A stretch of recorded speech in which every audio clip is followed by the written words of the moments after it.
चाणक्य नीति 9वां अध्याय। चाणक्य नीति का 9वां अध्याय हिंदी में। सामग्री की तालिका। चाणक्य नीति का 9वां अध्याय हिंदी में। आचार्य कौटिल्य ने चाणक्य नीति के 9वें अध्याय में निम्नलिखित श्लोक का वर्णन किया है। यहाँ आपको अंग्रेजी अर्थ के साथ साथ उनके संस्कृत श्लोक और हिंदी अर्थ भी बताए गए हैं, ताकि आपको भाषा के आधार पर पढ़ने में कोई परेशानी न हो। चाणक्य नीति का 9वां अध्याय हिंदी में। चाणक्य नीति 9वां अध्याय। चाणक्य नीति का 9वां अध्याय हिंदी में।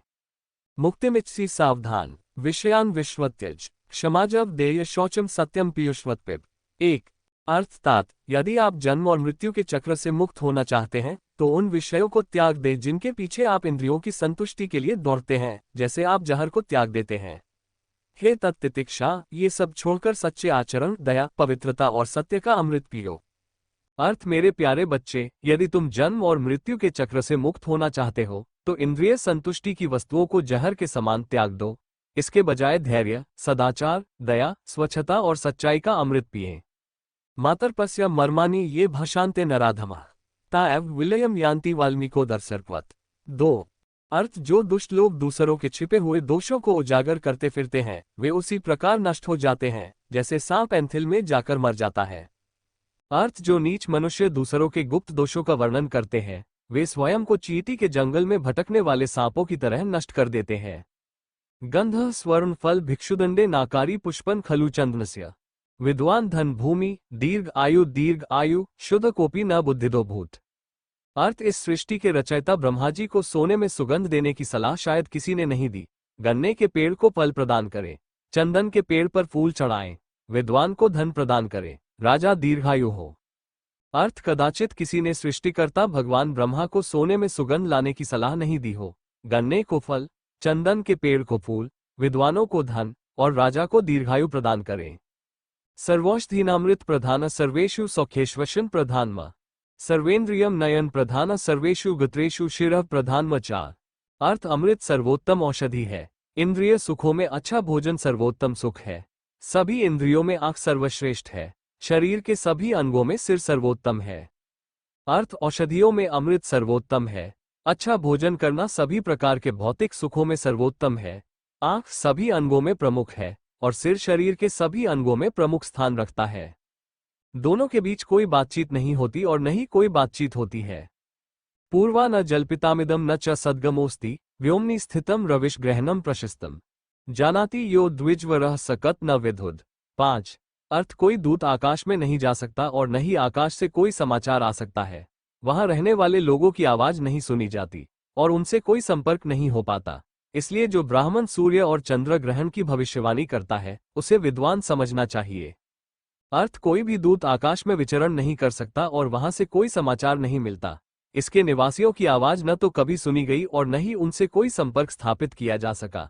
इसलिए जो ब्राह्मण आकाश में होने वाले सूर्य और चंद्रमा के ग्रहण की भविष्यवाणी करता है उसे विद्वान, महान विद्वान व्यक्ति माना जाना चाहिए। विद्यार्थी सेवक पंत क्षुधर तो भयक्त भंडारी प्रतिहारी च सप्त सुप्ता प्रबोधेत। 6 अर्थ ये सातों सो जाए तो जगा दो।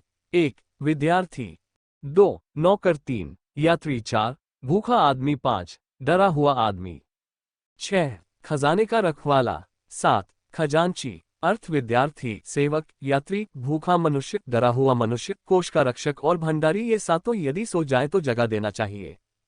अहीन नृप च शार्दूलम बराती बालकम तथा पार्श्वन च मूर्ख च सप्त सुप्त न बोधियत। 7 अर्थ इन सातों को नींद से नहीं जगाना चाहिए। 1 सांप, 2 राजा, 3 बाघ, 4 डंक मारने वाला कीड़ा, 5 छोटा बच्चा, 6 किसी और का कुत्ता, 7 मूर्ख। अर्थ सांप, राजा, बाघ, डंक मारने वाला ततया, छोटा बच्चा, दूसरे लोगों का कुत्ता और मूर्ख, इन सातों को नींद से नहीं जगाना चाहिए। अर्थादितश्चाय रवेदस्तथा शूद्रं न भोजन ते द्विज किन करिष्यन्ति निर्विशा एवपन्नगाः। 8 अर्थ जिन्होंने धन कमाने के लिए वेदों का अध्ययन किया और जो नीच काम करने वाले लोगों का दिया हुआ भोजन खाते हैं उनमें क्या शक्ति हो सकती है। वे उन हथियारों की तरह हैं जो काट नहीं सकते। अर्थ जिन लोगों ने भौतिक लाभ के लिए वेदों का अध्ययन किया है और जो शूद्रों द्वारा दिए गए भोजन को स्वीकार करते हैं उनमें कौन सी शक्ति है। वे बिना दांत वाले सांपों के समान है। यस्मिन् रुष्टे भयम नास्ति तुष्टे नैव धनागमः निग्रहानुग्रहो नास्ति स रुष्टा किं करिष्यति। 9 अर्थ जिसकी डांट से सामने वाले के मन में भय न हो और जो प्रसन्न होकर दूसरे को कुछ न दे, वह न तो किसी की रक्षा कर सकता है और न ही किसी को नियंत्रित कर सकता है। ऐसा आदमी क्या कर सकता है? अर्थ जो न क्रोध से भय उत्पन्न करता है, न प्रसन्न होने पर उपकार करता है, वह न तो नियंत्रण कर सकता है और न ही रक्षा कर सकता है। वह क्या कर सकता है? निवेश के प्रति समर्पित कर्तव्य बहुत महत्वपूर्ण है। विषमस्तु न चाप्यस्तु घातोपभारी। 10 अर्थ अगर सांप अपना फन उठाता है, भले ही वह जहरीला न हो, तो भी उसका ऐसा करना सामने वाले के मन में डर पैदा करने के लिए काफी है। यहाँ इस बात से कोई फर्क नहीं पड़ता कि वह जहरीला है या नहीं। अर्थ सांप जहरीला न होते हुए भी अपना फन ऊंचा कर सकता है, लेकिन उसका आतंक दिखाना लोगों को डराने के लिए काफी है, चाहे वो जहरीला हो या ना हो। प्रारद्युत प्रसंगेन मध्यन्हे स्त्री प्रसंगतः रात्रो चौप्रसंगे कालो गच्छति धीमताम। 11 अर्थ सुबह उठकर यह सोच ले कि आप दिन भर में क्या दांव लगाने वाले हैं। दोपहर के समय अपनी माता का स्मरण करें। रात में चोरों को मत भूलना। अर्थ बुद्धिमान लोग सुबह का समय जुए की चर्चा में, दोपहर का समय स्त्रियों की चर्चा में और रात का समय चोरी की चर्चा में बिताते हैं। उपर्युक्त पहला आइटम कृष्ण के महान भक्त राजा युधिष्ठिर के जुए को संदर्भित करता है। दूसरा आइटम भगवान रामचंद्र की पत्नी माता सीता के गौरवशाली कार्यों को संदर्भित करता है। तीसरा आइटम श्री कृष्ण के मनमोहक बचपन की लीलाओं का संकेत देता है, जो गोकुल की बुजुर्ग ग्वालों से मक्खन चुराया। इसलिए चाणक्य पंडित बुद्धिमान व्यक्तियों को सलाह देते हैं कि वे सुबह का समय महाभारत में, दोपहर का समय रामायण का अध्ययन करते हुए और शाम को भक्तिपूर्वक श्रीमद्भागवत का श्रवण करते हुए बिताएं। स्वहस्तग्रथिता माला स्वहस्तद्गृश्चंदनम स्वरचितम शक्रस्यापि श्रियम हरेत। इक्षुदंस्तिलः शूद्रः कांत कांचन मोदिनी चंदन दधि तांबूलम मर्दनम गुणवर्धनम। 12 अर्थ यदि तुम अपने भगवान के गले में अपने हाथों से माला पहनाओगे तो तुम्हें इंद्र के समान वैभव प्राप्त होगा। अपने भगवान के लिए अपने हाथों से चंदन घिसें, अपने हाथों से पवित्र ग्रंथ लिखें। अर्थ अपने हाथ से किसी देवता के लिए माला तैयार करना, अपने हाथ से भगवान के लिए चंदन पीसकर और अपने हाथ से पवित्र ग्रंथ लिखने से व्यक्ति इंद्र के समान ऐश्वर्य से संपन्न हो जाता है। गरीबी सब्र से बैठी रहती है, कुवस्त्रता उचित स्थान पर विराजमान है।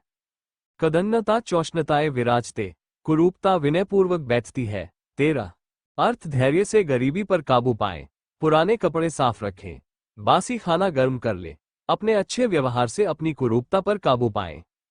अर्थ गरीबी भाग्य से दूर होती है, जर्जर कपड़ों को साफ रखकर, गर्म करके खराब खाना और अच्छे व्यवहार से कुरूपता।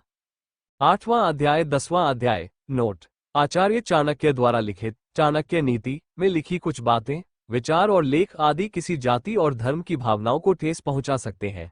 चाणक्य नीति ने महिलाओं और निम्न हिंदू वर्ग के लोगों की भावनाओं को अपमानित किया है। यह एक प्राचीन ग्रंथ है जिसमें आचार्य विष्णुगुप्त, कौटिल्य, चाणक्य के व्यक्तिगत अनुभवों और विचारधारा का उल्लेख है। हम पुरुषों और महिलाओं के बीच समानता में विश्वास करते हैं और इस नीति के खिलाफ जाति व्यवस्था के विरोधी भी हैं। हमने ऐसा सिर्फ इसलिए किया है ताकि आचार्य चाणक्य द्वारा लिखित चाणक्य नीति को आपके समक्ष अक्षरशः प्रस्तुत किया जा सके। हमारा उद्देश्य आप तक चाणक्य नीति पहुंचाना था, न कि आपकी भावनाओं को ठेस पहुंचाना। टैग चाणक्य की नीति दर्पण, चाणक्य नीति हिंदी, चाणक्य की नीति, चाणक्य नीति हिंदी, आचार्य चाणक्य नीति, चाणक्य नीति हिंदी में, चाणक्य नीति पुस्तक हिंदी में, चाणक्य नीति हिंदी में, चाणक्य की नीति, चाणक्य प्रेम नीति, संपूर्ण चाणक्य नीति, चाणक्य पुस्तक हिंदी में, चाणक्य नीति हिंदी में।